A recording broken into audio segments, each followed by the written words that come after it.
todo igual, y ahí a los niños y a los dones desconocidos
del misterio. Y ya antes que yo lo pueda hacer ahora,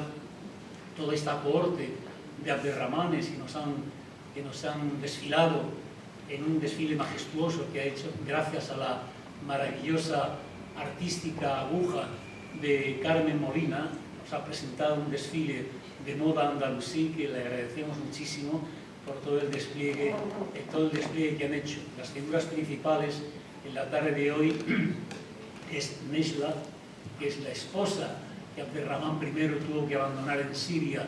cuando la matanza de los abasíes, y por supuesto Abderramán I, que fue un gran guerrero, un gran estratega, un gran diplomático, que venido hasta las costas meridionales de la península ibérica, supo con una habilidad extraordinaria, con una ferocidad guerrera, que todo hay que decirlo, pero sobre todo con una gran habilidad diplomática, tratar de aglomerar todos los pequeños reinos de taifas que en aquella época eran dependientes del califato de Damasco, unificarlos todos, conquistar prácticamente toda la península ibérica e incluso hacer incursiones en la Galia y alcanzar incluso la ciudad de Poitiers. Haciendo un poco de memoria de lo que fue aquel periodo omeya por un lado y abasí por otro, la vida de Abderramán I se fragua desde la tragedia. Los omeya, los califas omeyas, descendientes del profeta, pues se habían relajado mucho en sus costumbres, y aquello no estaba bien visto a los ojos de los puristas del Islam. Entonces fueron derrocados por los abasíes. Ya nos han contado que el general Abdullah convocó en una cena multitudinaria a toda la familia omeya, familia maulas más bien, que eran clientes de los omeya, porque no podían haber 800 familiares de la dinastía de los omeya. Los invitó a una cena, y en el transcurso de la cena, guerreros de los abasíes pasaron a cuchillo a todos los omeya, luego tendieron unas mantas sobre los cadáveres y continuaron la cena. Afortunadamente, Abderramán, que luego reinaría con el nombre de Abderramán I al-Daji, que quiere decir el inmigrado, porque él se movió dentro de las propias tierras del califato o el emirato. El califato de Damasco consideraba como suyas. Pues después de un peregrinaje, después de ocultarse durante un tiempo en su alquería, en las riberas del Éufrates, pues consiguió, con la ayuda de Filiberto Badar y con algunos otros, peregrinar por todo el norte de África durante 5 penosos años, hasta llegar al Magreb, una ciudad que se sospecha que podía ser el Tánger actual, donde estaba la tribu de los Nefsa, de donde procedía su madre Ra, que fue transportada por las caravanas que iban recogiendo esclavos y esclavas para el califato de Damasco, y esta esclava bereber, Ra, fue la que, al unirse a Ben Muawiya, que fue el padre de Abderramán I, tuvieron una prole, una descendencia, entre los cuales el más notable, el que más resaltó, fue Abderramán I, conocido también como el emir poeta. La historia es muy larga. Yo he tratado de resumirla de la mejor manera posible en el libro que hoy presentamos aquí, le he titulado Mi amor por un reino en Córdoba, en el cual se recogen todos los avatares y todas las contiendas y todos los problemas que este personaje tuvo en aquella época. Él tuvo que abandonar a su esposa, a la bella Nesla, porque era una cuestión de vida o muerte, y en ese peregrinar llegó hasta la península ibérica, donde instaló el primer emirato. Él podría haber sido califa, y así se lo pedían sus colaboradores, sus walíes, pero él, que era una persona profundamente religiosa, entendía que el título de califa lleva apareado la condición de jefe político y militar, pero también jefe espiritual, mientras que el emir es solamente un jefe político y militar, y por tanto él no quiso subir tan alto porque se consideraba indigno ante los ojos de Alá para ejercer el cargo de jefe espiritual de su comunidad, y por eso se quedó en emir, y así estuvo el emirato durante 200 años, hasta que un descendiente suyo, Abderramán III, llevó el emirato a la situación de califato, uno de los reinos más poderosos y que irradiaron tanta cultura en aquella época, porque los emires primero y los califas después supieron conjugar y armonizar muy bien las tres culturas que convivían, y las tres razas, en definitiva, que convivían en aquel momento en Al-Ándalus. No hay que olvidar que la raza judía o la etnia judía fue muy importante en el desarrollo cultural y científico de aquella época. No nos podemos olvidar, y aquí se ha citado a Moshe ben Maimón, Maimónides, que se dice que fue profesor en la primera escuela de estudios talmúdicos que se creó aquí en esta ciudad, en la ciudad de Lucena. Yo, en mi peregrinar por muchos países en el mundo, pues me he encontrado con muchos judíos, y cuando les he dicho de dónde yo procedía, de Lucena, ellos se han quedado maravillados, porque Lucena para el judaísmo es un punto de referencia único. No en vano aquí estuvo la primera escuela de estudios talmúdicos, como vengo a decir, y eso se pudo hacer gracias a la convivencia y a la armonía, entre comillas, entiéndase, porque la tribu dominante era la árabe, pero los emires y los califas permitieron una convivencia pacífica entre judíos, entre cristianos y musulmanes, y todo eso conllevó al florecimiento de las artes y las ciencias en este rincón de la península ibérica, aunque Al-Ándalus no solamente es Andalucía, sino que Al-Ándalus es toda la península ibérica, con un rinconcito que los árabes no quisieron entrar porque consideraban que carecía de valor geográfico y estratégico y muchas cosas más. Me estoy refiriendo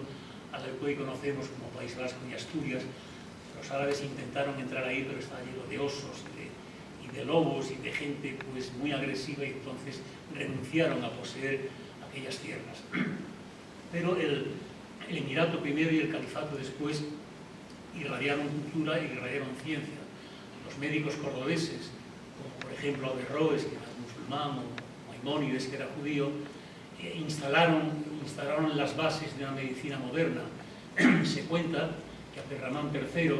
que era sobrino, estaban emparentados, árabes y cristianos, y con judíos menos, estaban emparentados entre ellos. Abderramán III, que era sobrino de la reina Toda de Navarra, madre de Sancho el Craso, un personaje grotesco, tremendamente gordo, la reina Toda le pidió a su sobrino Abderramán que le mandara a los médicos cordobeses para tratarlo de aquella auténtica enfermedad, la obesidad, y para que los súbditos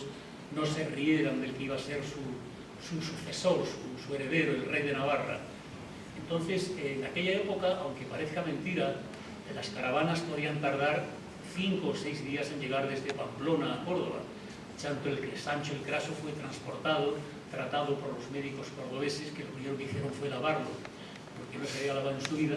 y entonces después de aquello lograron reducir su masa corporal hasta la normalidad, y siempre la reina Toda de Navarra le quedó muy agradecida a su sobrino Abderramán, y bueno, hasta que se conquista Granada en 1492,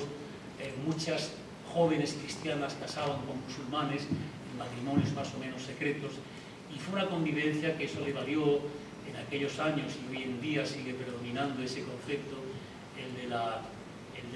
del Al-Ándalus, de las tres culturas. Nosotros estamos en una ciudad emblemática con este concepto.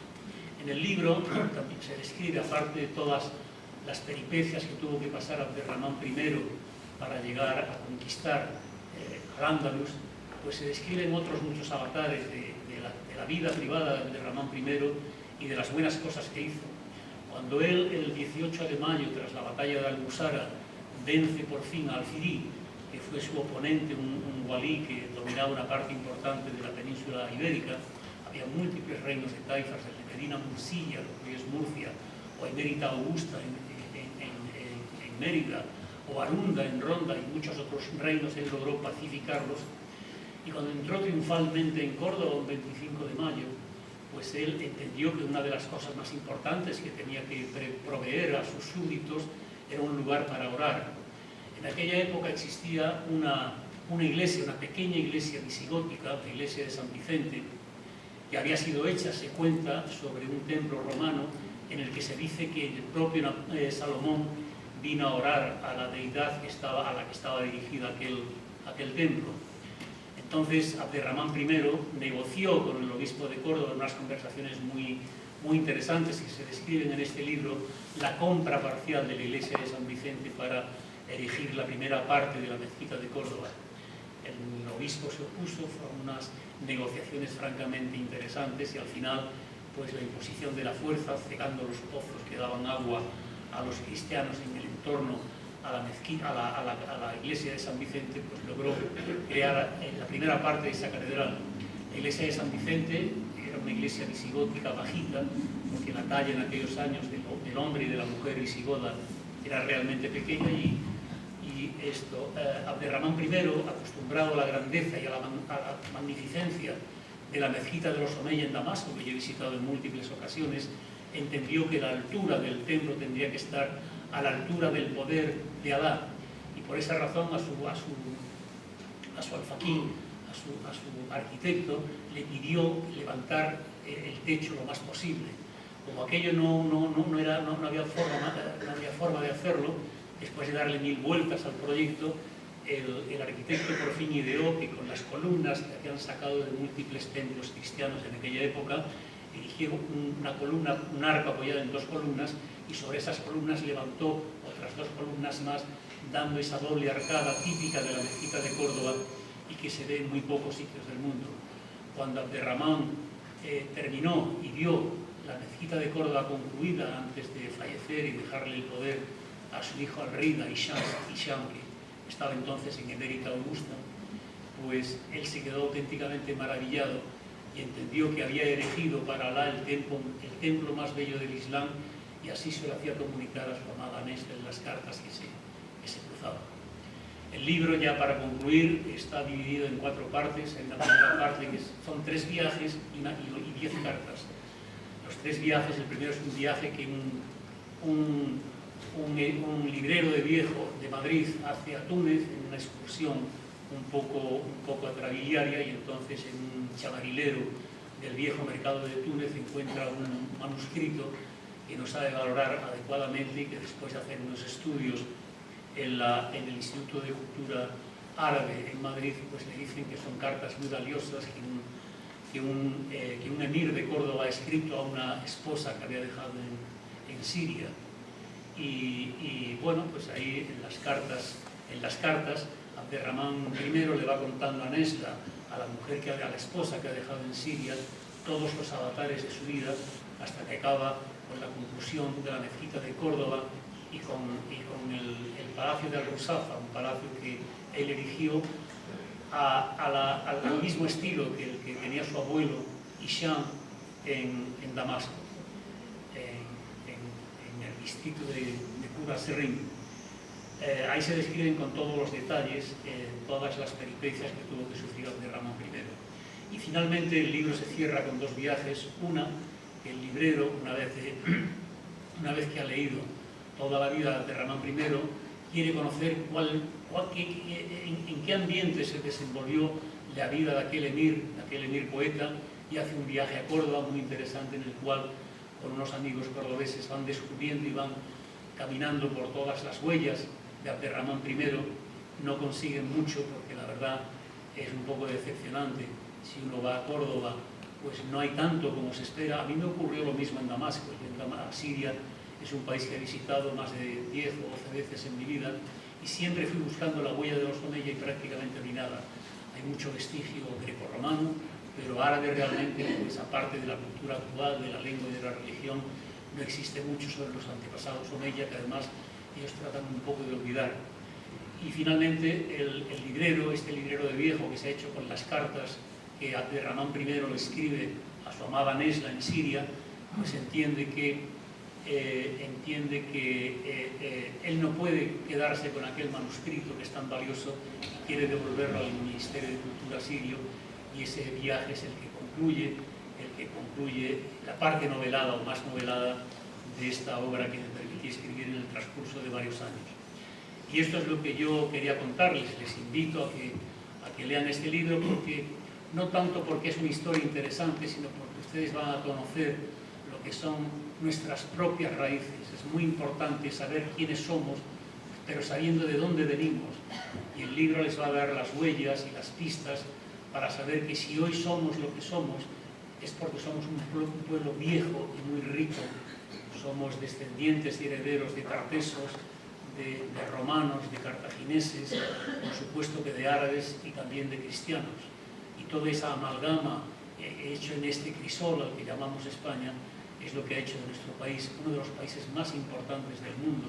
y de nuestra raza una de las más cultas, una de las más respetadas a escala mundial.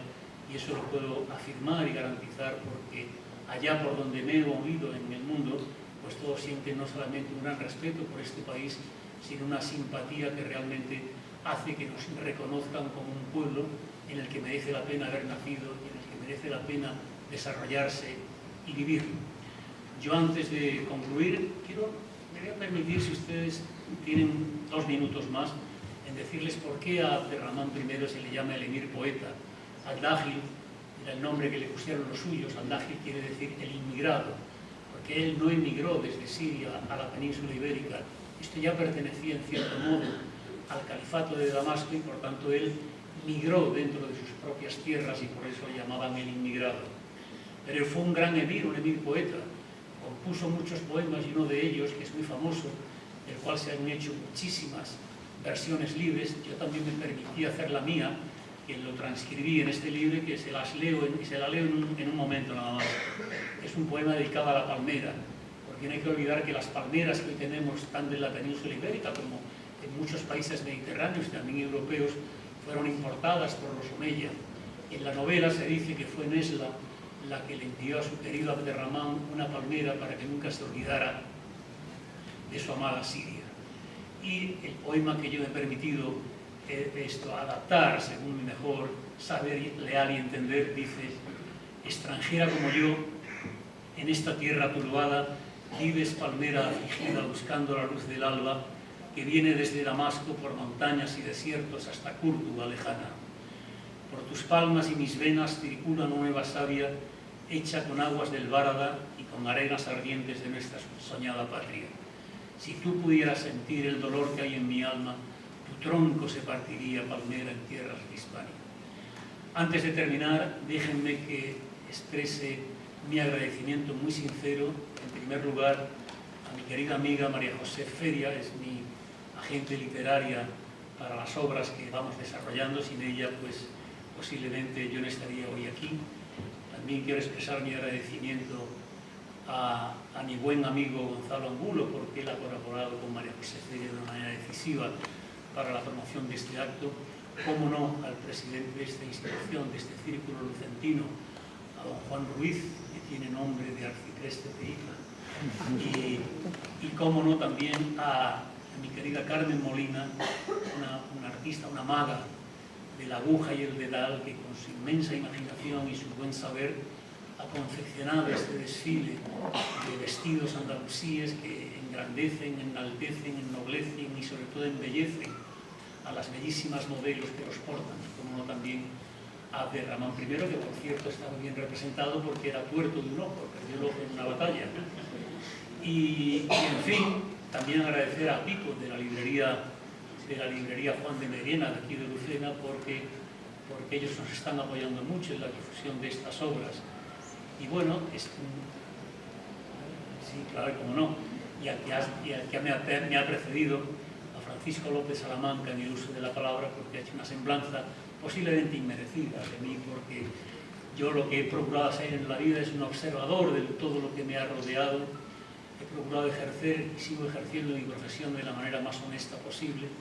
Eso por un lado. Y por otro lado, pues siempre he sido un gran aficionado a la literatura. Me he encerrado durante muchas horas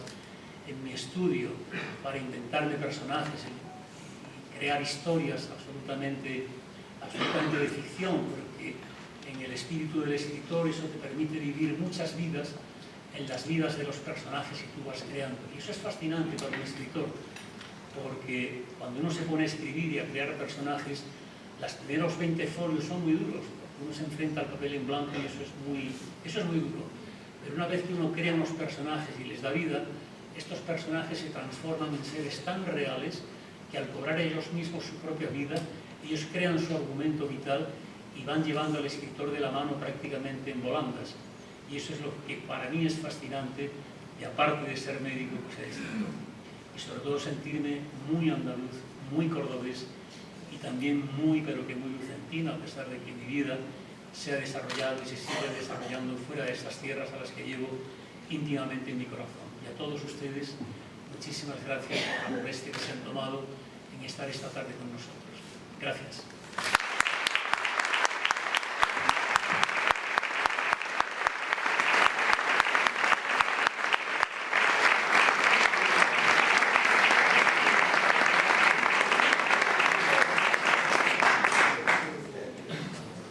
José Luis, queríamos hacerle un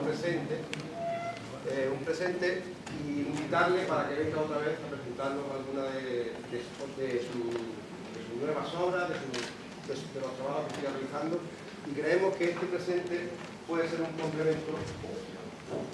indispensable para un futuro evento. Muchísimas gracias. Felices abrirlo, Sí, ¿verdad? sí, claro. ¡Oh, qué maravilla!